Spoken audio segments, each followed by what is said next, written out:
So welcome to our Memorial Garden dedication.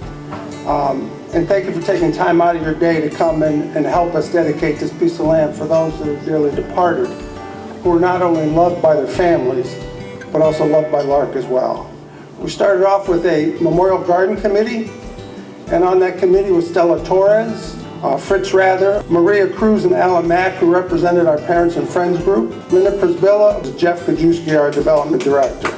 But this committee in and of itself didn't get it done. Some very important people who helped in us were Diane Lund and the Lansing Garden Club. The Lansing Garden Club members gave up a Saturday to come here and spend with Jeff and I, digging up dirt, turning over soil, planting flowers. So as I reflected on what I was going to say today and how I wanted to recognize people, one quote came to mind, kept going through my mind, and that was a quote by Margaret Mead, who said, "Never doubt that a small group of thoughtful, committed citizens can change the world. Indeed is the only thing that ever has." So I want to thank those folks again. I'd like to, at this time, read the names of those who we pay tribute to in honorarium and also in memoriam. Pam and Joe Lauer, Jody Foster, Earl Schwab, Betty Prisbilla, Ronald Alito, Loretta Lindeman, Lisa Lindeman, Tom Girdich, Don Westerhoff, Catherine Yacono, Chuck Canick, Noreen Winder, John Wright, Irene and Robert Liskovic, Phyllis and George Fleshman, Brian Swedler, Daniel Ketchmark, Scott Teague, David Maslanka, Sharon Vandermeer, Joanne Parkhill, and Lou Torres, in memory. And in honorarium, Stella Torres, Cheryl, Norma, and Guido Pirozzi, Ken, Judy, and Mike Guzik, and Tony and Maureen Grady Parovich, in honorarium. And at this time, thank you. I would like to invite Katie and Gloria to come up to the microphone. The name of this poem is A Beauty to Behold by Catherine Pulsifer. Darden's A Beauty to Behold. Flowers that come from deep in the soil unfold.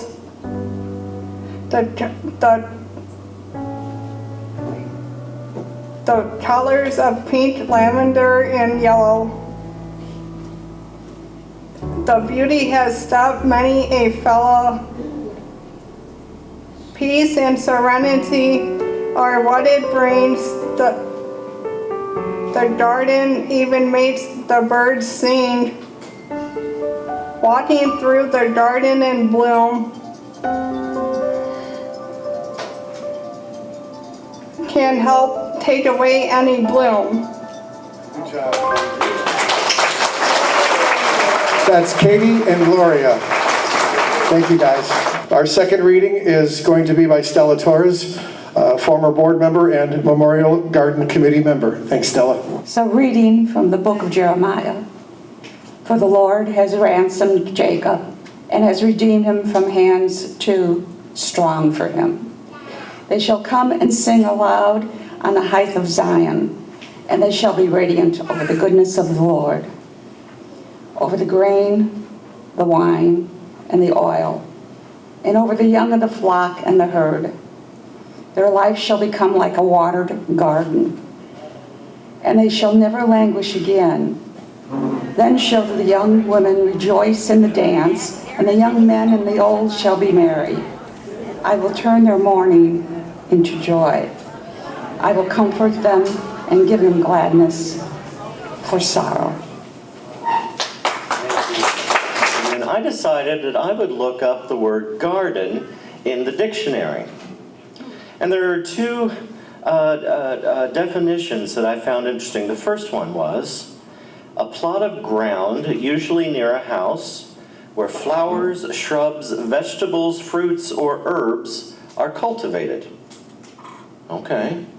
The second one, a piece of ground or other space, commonly with ornamental plants, trees, and etc., used as a park or other public recreation area. Now, I have the most experience with the first one, with the first kind of garden.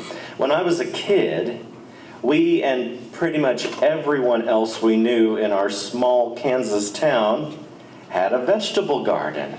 It seems to me, though, that the garden we dedicate today is more like the second definition. This isn't a vegetable garden grown to feed families like ours, but rather a space set apart to honor or remember very special people, a public place to find rest in the beauty of the native plants and flowers and shrubs. But that doesn't mean that memorial gardens like this one don't feed us. The corn and green beans and strawberries my family grew nourished our bodies.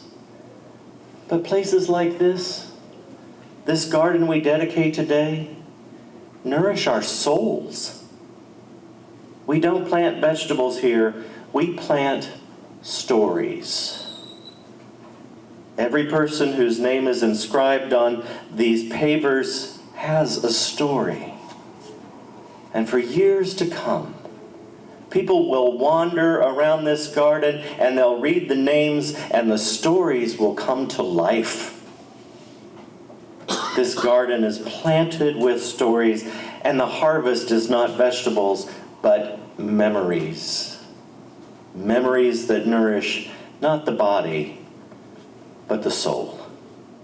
My friends, receive this blessing. The Lord bless you and keep you. The Lord's face shine on you with grace and mercy.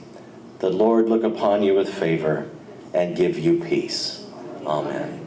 Go in peace and love one another. Thanks be to God. And now you get to enjoy some cookies and lemonade. And I would say help yourself and celebrate this dedication.